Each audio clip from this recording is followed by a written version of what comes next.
Operation सिंदूर सफलता को नहीं बीजेपी पराक्रम शोभायात्रा गंजाम कोदला और बेगुनियापड़ा ठारे अनुष्ठित होईछि पराक्रम शोभायात्रा। कोदला दंडीश्वर मंदिर ठारू एही शोभायात्रा बाहरी सहर परिक्रमा करबा परे बेगुनियापड़ा मध्य परिक्रमा करिछि। एथिरे कवि सूर्यनगर विधायक प्रताप चंद्र नायक जोगदी यार शुभारंभ करिसेंति। बेगुनियापड़ा ब्लॉक अध्यक्ष प्रतिनिधि दुर्योधन गौड़, कोदला एनएसी अध्यक्ष सूर्यनारायण नायक, उपाध्यक्ष रंजिता सेठी, बीजेपी नेता चित्रसेन परिड़ा, बहु जनप्रतिनिधि, ब्लॉक एवं एनएसी कर्मचारी, छात्र छात्री, साधारण लोके यह शोभायात्रा सामिल होता देखा मिली। त्रिरंगा पताका धरी समस्ते यह शोभायात्रा सामिल होते। पहलगाम आक्रमणर प्रतिशोध एवं ऑपरेशन सिंदूर जरिया आतंकी उपरे भारतर विजय यह तीन सेनार वीरत्व संपर्क में लोकों को अवगत करा जायछि। भारत किपरि निज नागरिकों सुरक्षित रखा सहित विश्व में निजर स्वाभिमान को सुरक्षित रखिपारिछि एहाकु एही शोभायात्रा माध्यम उपस्थापन करा जायछि।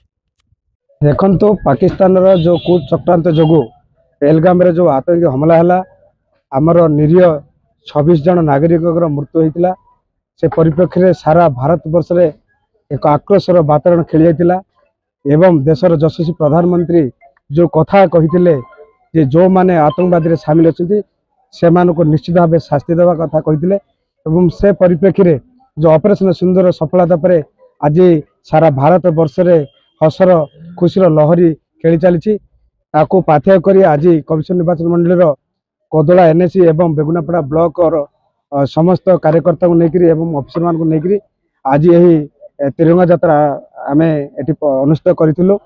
निश्चित भाव आप अनुभव करें